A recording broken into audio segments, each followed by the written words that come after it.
Hey everybody, it's Mr. Right here. As you'll notice, I am looking more and more homeless, which means that we are further into the quarantine. I think it's been about a month and 3 weeks at this point.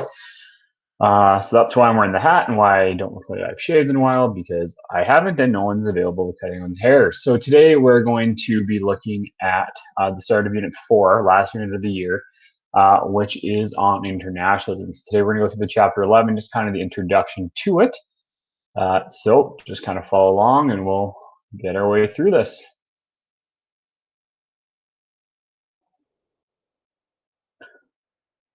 All right, so chapter 11. So this is going to be the introduction to internationalism. So essentially what we're looking for in this last unit is we're looking at to what extent should we begin to look at the international community as a whole instead of focusing so much on our nation or our nation state. So what we're going to focus on in chapter 11 is we're going to focus on to what extent should nations and nation states become involved in international affairs. So kind of what is the criteria for my nation or your nation or Canada or the United States to essentially get involved in the affairs of another country or another nation, or even into a conflict that might involve several other nations. So generally when countries or nations decide to pursue internationalism, and internationalism is just essentially interactions between nations, what they're trying to do is they're trying to promote the common good. Now, common good means the most good for the most amount of people. So essentially, it's trying to do something that's going to benefit most people. Now, when that's said, that most people could be as high as 100% and it could be as low as 51%, right? So the common good may only benefit the majority, and it might be a small majority, but we would still deem it in the common good. So this often is contrasted with nationalism, which is essentially when you focus on your nation only. So when we look at the common good internationally, we're looking for what's good for all people around the world. When we look at nationalism, we're focused more on what's good for our nation. And what's good for my nation may not be what's good for the common good. One example we can kind of see here in Alberta is if you look at our oil sands and a lot of our kind of natural gas and oil production, we know now that that is not good for the environment, right?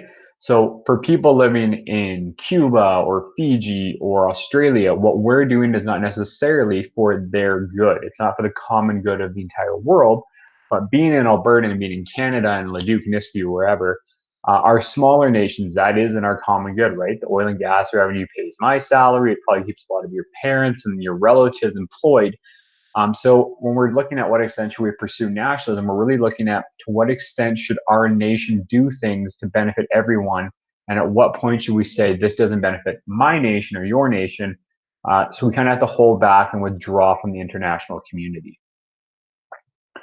So when we look at types of national internationalism, there's three different types, and they're kind of defined by this guy named Fred Halliday. You don't need to know who Fred Halliday is, but he's just the guy that came up with these terms. So the first type of internationalism we have is liberal internationalism. And what liberal internationalism is, it's the belief that through greater interaction and cooperation, nations and nation states can achieve common goals, especially peace and prosperity.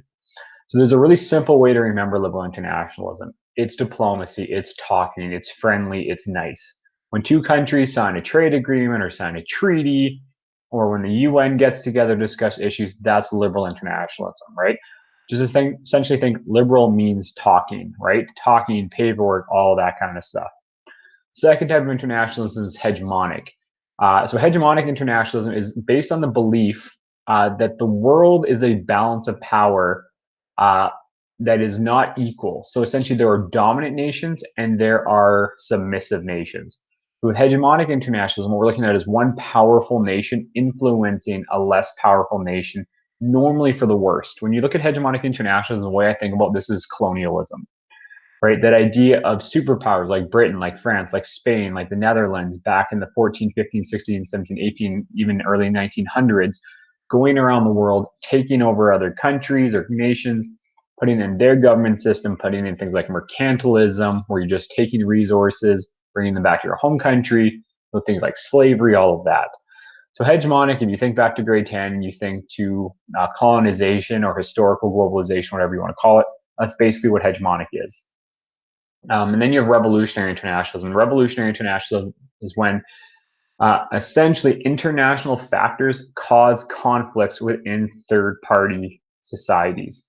So one example we're going to look at later in the year is the Syrian war. And essentially, the Syrian war begins to kind of the extent that it is now because the United States and Russia essentially are backing the two different sides in the Syrian war, and where those third-party nations are essentially causing a conflict within one independent nation. We could look at that with the American Revolution as well, right? The French came in and helped the Americans in the Revolutionary Wars, where they won their independence from Great Britain. But it's just essentially when international countries decide to get involved in another country's affairs, and it leads to violence and war. So hegemonic international, like we talked about, hegemony means exerting dominance or influence over other groups or societies. So again, this is colonization. The Europeans colonizing the Americas, Africa, Asia. You can call it imperialism. You can call it hegemonic internationalism. It's basically the same thing. Now, this has been the most dominant form of internationalism in our world's history. Now, it is less and less common today. The United States still has severe influence over most of the world. But most of our hegemonic internationalism has existed back in the colonial periods. So examples of hegemonic international can also be seen in language and culture. Now, these are the more common things you'll see. So the English language is spoken in most countries around the world to some extent. And then if you look at popular culture, you'll see a lot of Western culture or American culture is the dominant one around the world, right? We call this Americanization. So this map right here, when you follow along your notes, it's essentially got all the different European powers back in 1914 and essentially their empires. So anything in red here is the United Kingdom. France is blue. Now, it's this bright blue here and here. You got Spain, which is kind of that light yellowy color. You've got the Netherlands, which are orange. You've got Belgium, which is the light blue down here in the Congo. You've got the USA, which is kind of this brighter purple color. You've got Russia up here, which is the darker purple. Italy is the green, Turkey is the gray, and Germany is the brown. So this is only back 106 years ago, right? So it's not that far back. This is right on the eve of World War I. So then we have revolutionary internationalism, and again, this goes all the way back to the American and French revolutions. Now, more recently, we've seen it with in Latin America with Che Guevara and the communist revolutions that took place across Southern and Latin America. And then you've also seen it in your lifetime in the Arab Spring. You might not remember it, but it was a series of uprisings for a push for democracy in several Middle Eastern and African countries, where essentially they wanted democracy and they were backed by powerful democratic countries like the United States, Britain, and France. Now, this is less common today. Now, it is starting to become a little bit more common. We're starting to see more and more of this kind of starting to emerge again, but it's less common than it used to be. And then revolutionary internationalism is often caused by economic and political alliances amongst nation states. So where the Americans have an economic or a political tie to a country, they kind of use that force to promote change, whether it's for better or for worse. Liberal internationalism, like we talked about again, this is the optimistic belief that through kind of cooperation and talking about our feelings, we can achieve a common goal and that common shared purpose. Now, this is Canada's main way of being involved internationally. Okay, we are not known as a warmongering country. We're not known as a politically dominating country. We essentially just go along with what we think is going to be best, and we find allies around the world to kind of help us promote that goal, or to help us kind of achieve shared common interests. So this took place after World War I and World War II with the invention of the United Nations. Okay, and again, the goal of liberal internationalism is to prevent World War III. Now, we've come close a couple times in the last 10 or 20 years, but so far, so good. It does seem like it's working to a certain extent. Actually, you can see a really good example of this with COVID-19 right now, with all the world kind of working together to come up with practices and cures and vaccines and all of that. So right now what we're seeing is a good example of liberal internationalism. Then you've also got the United Nations, which is founded on the principles of internationalism, like we just talked about. And then you also have non-government organizations, which we'll talk about a little bit later in here, and how private citizens essentially can be involved in liberal internationalism. It can be economic in nature as well. It can exist as trade agreements and trade blocks. And again, we'll talk about trade blocks in a few videos later. The thought is that free trade between nation states is less likely to prevent violent conflict. So if my country and your country have free trade, we're not likely to fight with each other because we need each other to be economically successful. Now, a lot of people argue that, well, liberal internationalism is a good theory. It's pretty flawed in actuality. And a couple of the reasons it's flawed is if you look back at the League of Nations between World War I and World War II, it doesn't have a lot of bite. So you can tell people not to do things and you can kind of arrange and talk and come up with solutions to conflicts, but at some point, you do need to actually intervene. If you remember back to the Rwandan genocide, right, the United Nations stayed out of that, which led to the slaughter of 800,000 people. It's also believed that some countries benefit more from liberal internationalism, so rich countries who have more political influence can use that power to influence the decisions of other countries around the world. So here's a couple different trade blocks. You probably learned about some of these back in grade 10. Now we will talk about the EU specifically, and we will talk about the United Nations, which isn't a trade bloc, but it's another group we're going to talk about. NAFTA has kind of sort of been replaced with the USMCA, the United States, Canada, Mexico agreement. So NAFTA is a term that we're not going to be using anymore going forward. But for this class, so your textbook does use NAFTA and kind of all the resources we have right now. You've got the Central American trade agreements, you've got the Latin Americans, you've got the African Union, you've got the African League, the EU, the South Asian, I'm not sure what the rest of that bracket is. You've got the Pacific one over here, and you've got another Asian one up in here. So when we're determining if we should get involved internationally, we kind of have to look at why we would do that or why we wouldn't. So the first reason a country might get involved in internationalism is self-determination in order to help their country maintain its independence. The second reason might be humanitarianism and global citizenship, where you're trying to essentially help people around the world, or you're just trying to kind of live up to your responsibility globally. Again, this is a little bit more Canada's reasoning for a lot of things. Peace and security, so this is things like trade or treaties, military security, even in some cases fighting against threatening nations. And then economic stability is your economic trade agreements. So in order for some countries to keep their independence and their sovereignty, they do need to exist internationally. Now those two ideas kind of conflict a little bit because how would your sovereignty be achieved by working with other countries? But really, you're only recognized as an independent country if other countries believe you are sovereign. So if other countries don't recognize you as a sovereign free nation, then you really aren't. So you have to kind of be involved in internationalism through relationships with other countries to get them to recognize your nation or your nation state. Now, we can see this with indigenous groups in Canada and around the world, where they use international platforms to promote their language and culture and their interests. Many nations also need to be involved in trade to meet their basic needs. Right? If you're a country that can't produce enough food for your people, right? If you can't feed your people, they'll starve to death, right? If your whole population starves to death, then you're a failed state and your nation stops to exist. So you may need to trade with another country to bring in food in order to keep your people alive, and you need people in order to have an independent nation state. And then sometimes a nation's self-determination will conflict with their international neighbors, right? Sometimes what I need to do or my nation needs to do will not make the rest of the world happy, right? In Brazil, they cut down tens or hundreds of soccer fields worth of the rainforest every single day. In China and India, the manufacturing that they do there on such a large scale is contributing to large amounts of smog that cross the Pacific Ocean and come all the way over to North America. And then in Canada, we have the harvesting of our fossil fuels, right? Again, the amount of pollution that's produced by that, well, not that much in the grand scheme of things, does still negatively contribute to climate change around the world. Now, for humanitarianism and global citizenship, this is the idea of doing something because it's the right thing to do. This is called a moral imperative. So your nation or your country gets involved globally because they see something that's wrong and they feel like it's their obligation to fix it. So some nations will pursue international agendas in order to fill their moral imperative. So for us in Canada, we're big peacekeepers. So we'll send peacekeepers to places like Mali or to Haiti or to Afghanistan because we see it as our kind of ethical role in the world to do those things. Canada is a successful, well-liked, profitable, stable first world country or developed country. And because we have excess of a lot of resources and money, we're able, or we kind of see it as our responsibility to help other countries achieve our level of success. So this is based on the idea that it's the responsibility of richer, more stable nations like Canada to help out other nations in their time of need.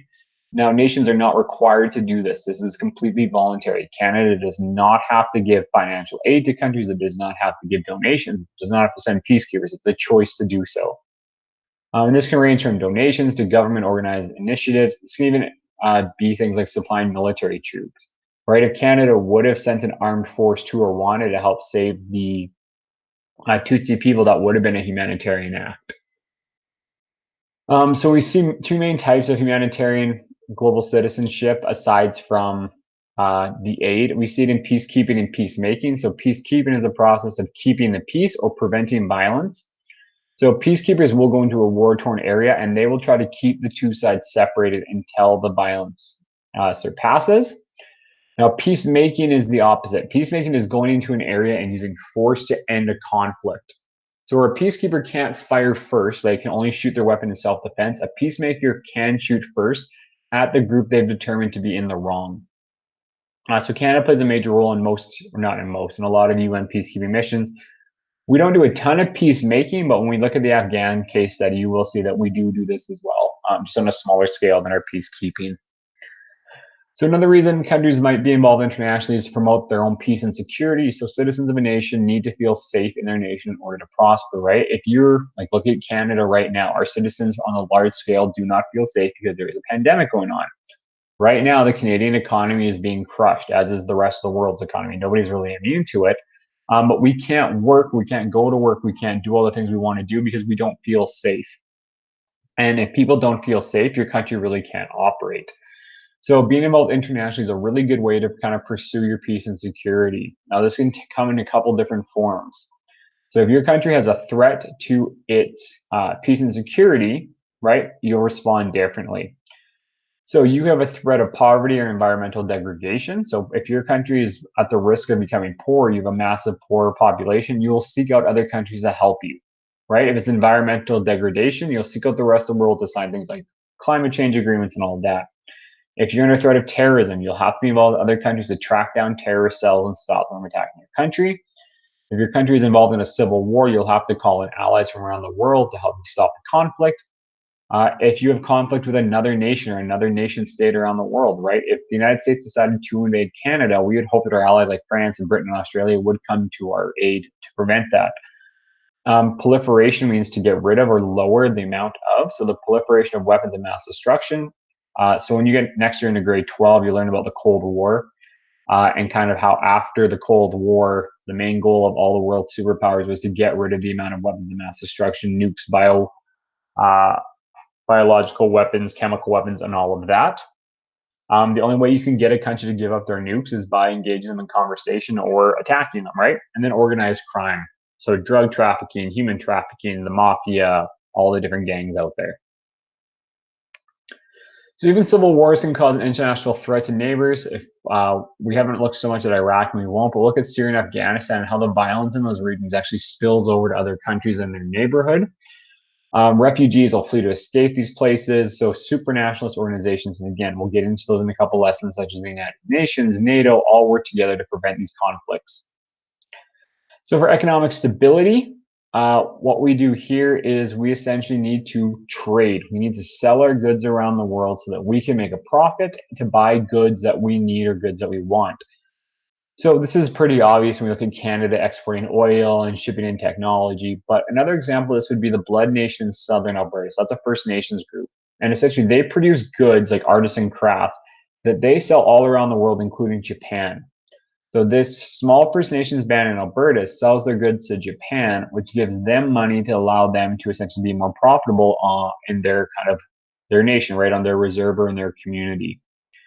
There's also things like trading blocks like NAFTA and the Trans-Pacific Partnership, which create rules and terms for international trades between groups involved.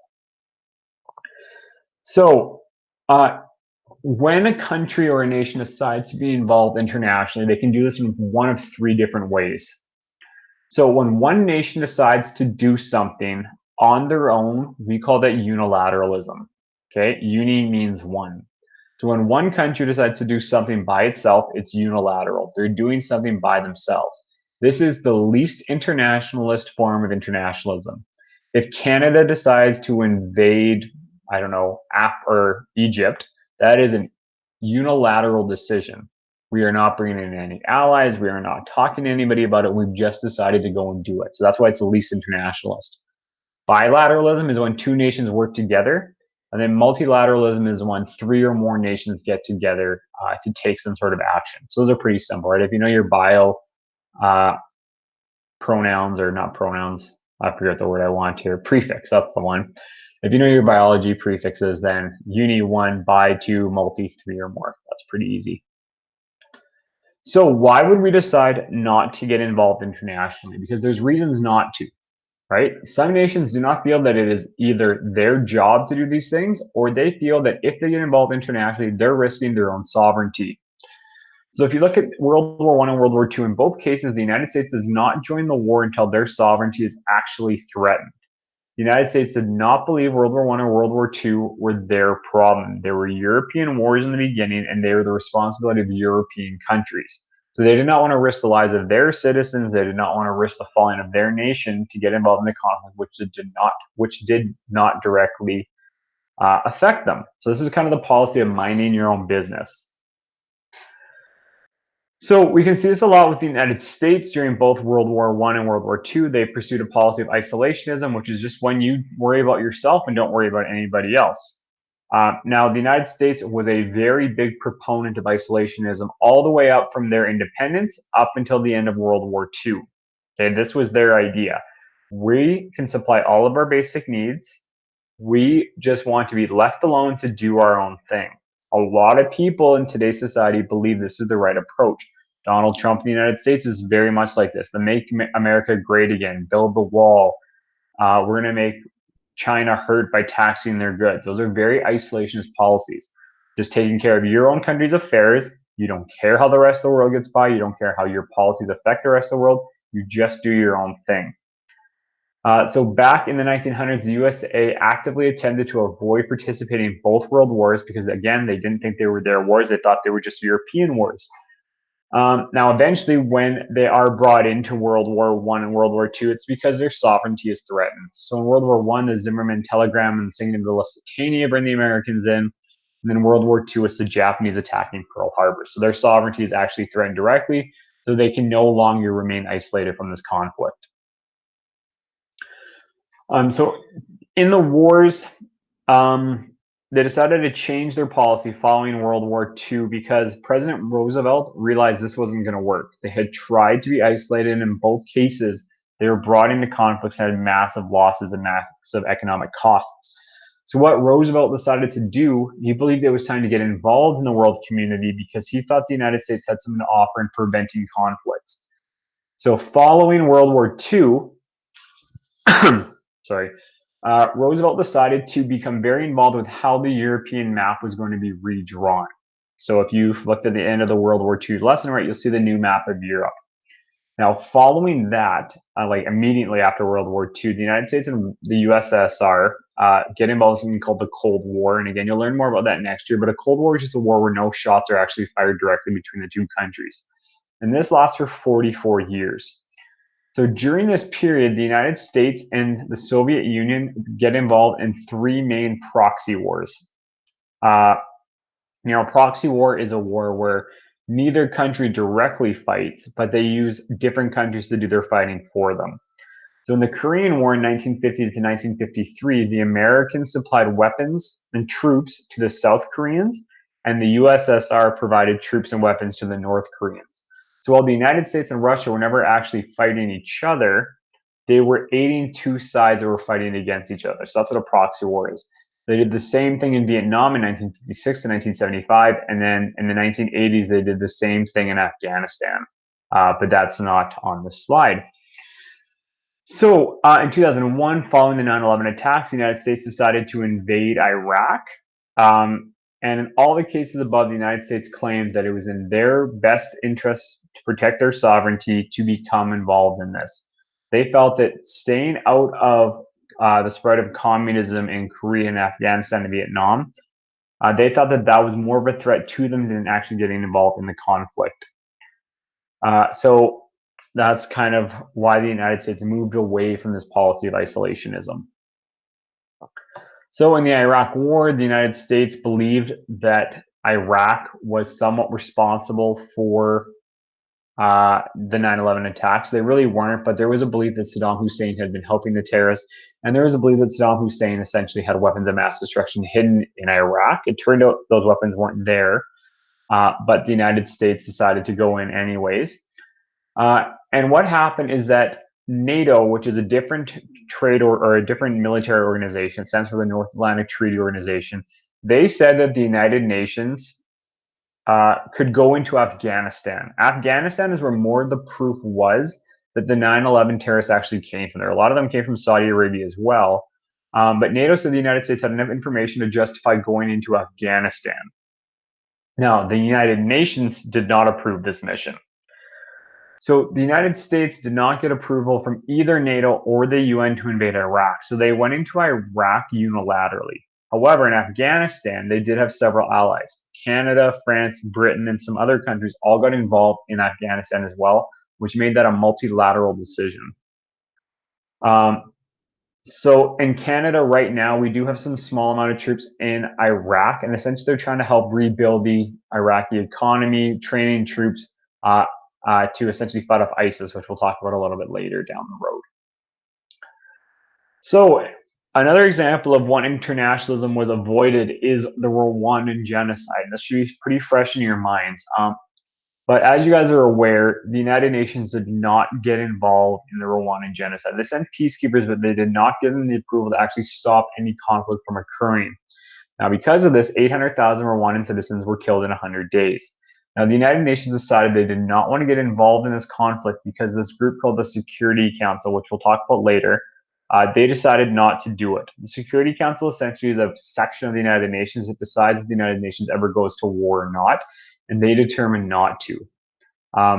Now, we'll get into that a little bit later when we talk about the Security Council, how that policy works. But essentially, it's a vote, and every country needs to vote the same way. And if any country votes against it, they don't do it. Now, the UN basically had a decision to call what was going on in Rwanda a genocide or not, and they decided not to call it a genocide. And the reason they decided not to call it a genocide is because as soon as you call an event a genocide, you have no choice but to go to war. International law says that if a genocide is occurring, the UN recognizes something as a genocide, you have to get involved and you have to go in there to stop it. So what the UN decided to claim the Rwandan genocide as was a civil war, which was a war between the Hutus and the Tutsis, which you guys should know is not true. But because it was a civil war, the United Nations determined that it was not a global conflict. And because it did not threaten anybody else besides Rwanda, to essentially let the conflict in Rwanda resolve itself. So France, America, and Belgium, and many other countries refused to intervene in Rwanda. France and the United States are two countries on the Security Council, so they both voted against calling it a genocide and going in there. So the UN peacekeepers that were there were told they could not intervene or use force unless it was in self-defense. So that's why that genocide occurred, and you guys should be pretty familiar with that by now. All right, and I think that's our last slide for today. So that's going to be the end of the lesson. Again, if you have any questions, pop into our Google Meet one of these days. I'll post the links up in Classroom, and stay home and stay safe.